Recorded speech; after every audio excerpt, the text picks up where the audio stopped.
ñu ngi leen di nuyu tey dañuy ñëw ci jàngat rek ci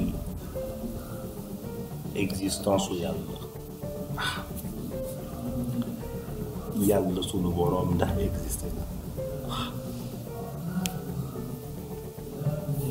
ma jaral laaj waaye boobu ñëpp am nañu réponse bi waaye est-ce que réponse bi ñoom mën nañ kaa prouver boobu moo jaral jàllaajaat existence su yàlla ñëpp am nañu réponse bi ci li ma foog waaye prouver ko boobu boo jaral laajaat ndax ñoom mën nañ kaa prouver njàngat bi nga ciy def mooy jëlal gone xale bu ndaw nga laaj ko ana yàlla fu mu lay joxoñ mooy ca kaw yàlla anam fa mu lay joxoñ mu nga ca kaw jeex na jëlal mag nga ne ko ana yàlla da nga réfléchir 1000 fois soog laa tontu lu tax réaction bee ak bii boobu moo jaral laa jàtt lu tax réaction bee ak bii doo ma wax ni kee dafa agir ci réflexe kii agir ci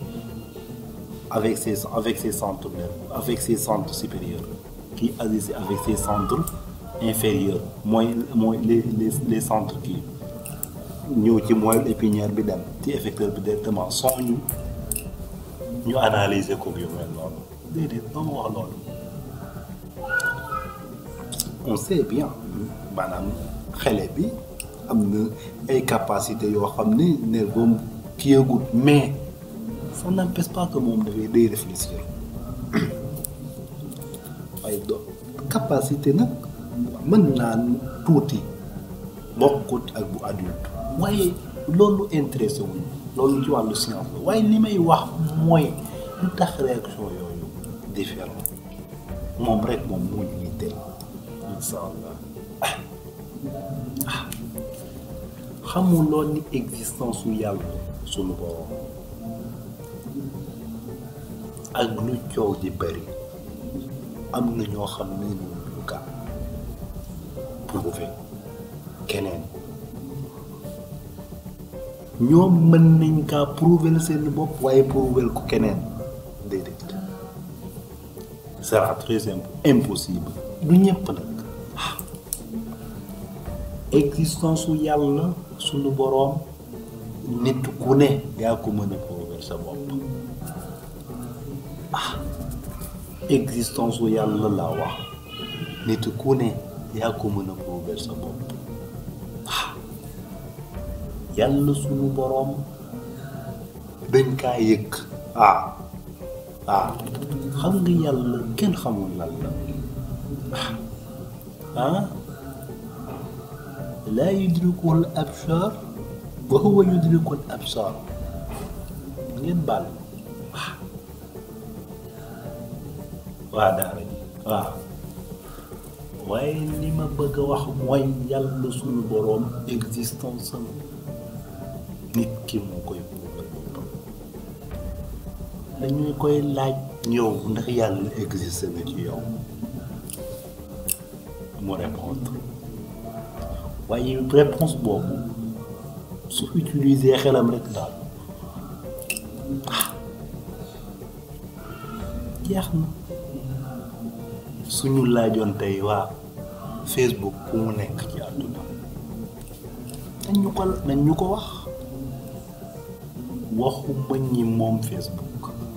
waxuma ñi créé Facebook bi mu nekk waxuma ko waaye Facebook ci bopp bi ngay dugg di connecté nekk en ligne fu mu nekk il me dira partout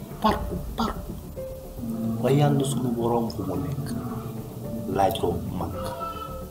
partout la day wax bokkut ak bi xale ba defoon déedéet xale bi ba mu ko laajee rek moom ca kaw la joxoñ waaye mag dana la wax na partout waaye boobu soo xuusee ba xuuslee boobu da lay nax mais est-ce que yàlla mu ngi partout boobu waa tasawuf dañ koy bañ dañ lay wax ni fépp a nekk ci yàlla waaye yàlla nekkul fépp jeex na fépp béréb bii moo nekk ci yàlla bi nga nekk yow moo nga ca yàlla jeex na su ko defee boobu moo lay mën a comprendre waa Facebook fu mu nekk tu as l'impression que mu ngi partout waaye bokkul ak fu mu mën a nekk même si tu l'ignores ak fu mu mën a nekk te xamoo ko yi soo ci duggee rek yëg ni yàlla ci waaye yàlla sunu borom it na nga kaa yëg yàlla sunu borom dañ koy yëg jeex na yàlla laa wax dañ koy yëg ku ñuy yëg la waaw jeex na loolu nañ ci interroger ñi am baatin ñoom dañuy yëg yàlla ak fu ñu mënut nekk wettili ko yàlla wettili ko seen borom waaye boobu nit su ko ñàkkee mooy ñàkk na lépp